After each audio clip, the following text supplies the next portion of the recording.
Hi, I'm Chris Steyerwalt, and this is Power Play. Buenos dias, Internet. How are you? So one of the pressing needs that Democrats felt coming into the 2016 cycle was an exhaustive opposition research shop to target Republicans, sending trackers to ferret out potentially damaging things that they would say, and constitute a large group. It's called American Bridge to do that work. Little did they know that all they would have to do would just be follow Twitter in order to get all of the stuff that the Republicans were going to say that they could use in the general election. I want you all to meet Jessica Mackler, right? That's correct. I said it correctly. How about that? You are the president of American Bridge. I am. And the Republican Party has made your job impossibly easy this cycle. Yes, well, you stole my answer, which is that sometimes we just sit back and press record. Refresh, yeah. Refresh and watch what happens.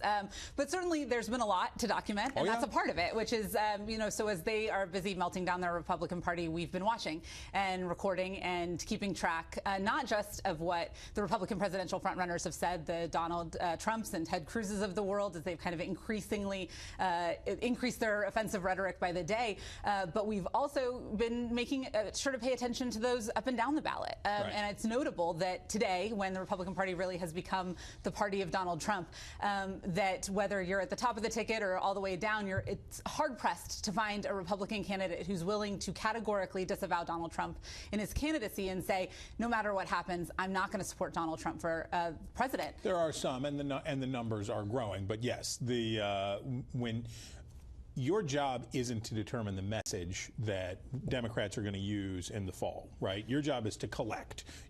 You guys are the hopper that you're putting everything in so that later campaigns, whoever that need things, will have the resources they need to craft their message, right? Well, we play a role certainly in the development of that message, but it's a group effort, I would say. Right. There are a lot of different groups who are involved in figuring out exactly what that's going to be. But you're right that, really on the front end, American Bridge is there to pull all of this information together to be documenting what's being said out on the campaign trail. And easily obtained to use Easily later. Obtained, exactly. But if you were to guess, calling on your experience as a Democratic operative, sure, campaign, whatever, what are the emerging trends when you think about what you expect Democrats to be talking about in the general election if, as expected, the Republicans nominate Donald Trump? What are you expecting Democrats to talk about? Sure. I'm not going to get too far down into the playbook, but I will say this. In any general just tell us everything you're going to do. We won't tell anybody. We won't tell anybody. Right. Keep it between us. In any general election, you're looking to make a contrast between right, two candidates. And Democrats have very effectively done that in the past several presidential races, with candidates on the Republican ticket that are far less problematic than Donald Trump is, that are saying far less offensive things, although in some cases not by far. And so as we look forward to a general election, no matter who it is, and people say as expected Donald Trump, but there's still a question mark sure, out there about Ted Cruz.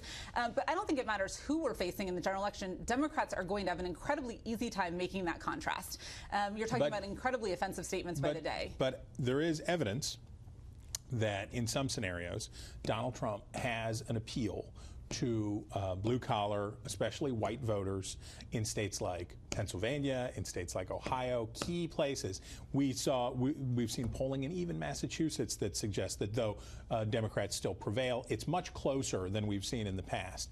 What do you say? What are the data points that you put out for those voters who often feel neglected by the party apparatus on both sides? Well, certainly we're seeing a lot of frustration among voters, but I think that there's a couple of things. First of all, I don't necessarily buy into this idea that Donald Trump is going to have the level of appeal that certain people believe that he's going to have.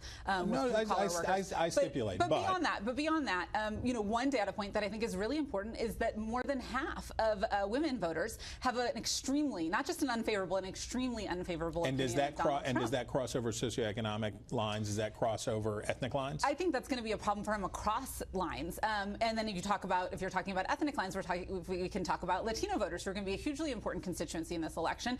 And you have a candidate at the top of the ticket who has said things like they're rapists, they're bringing drugs, they're bringing. So I mean, the comments that have come from Donald Trump are going to be hugely problematic for him in a general election with key constituencies that he needs to win. That contrast is going to be very easy for us to make, I believe. And but the one thing I will say is that we are not taking it for granted. And one thing that we saw is that Republicans, the breadth of the Republican field, can attest to the fact that preparedness is probably the most important tool in the arsenal, and that's where American Bridge comes in. Well, and that's what I was going to say. We've heard from other super PACs on your side that you're not allowed to coordinate with, but there has been some strong public signaling going on from Priorities USA and other groups that say we're going to start early, we're going to go hard, we're not going to make the mistake that Jeb Bush and others made on the Republican side of waiting to try to deal with Donald Trump. Do you agree with the idea that for Democrats it's necessary to inoculate early?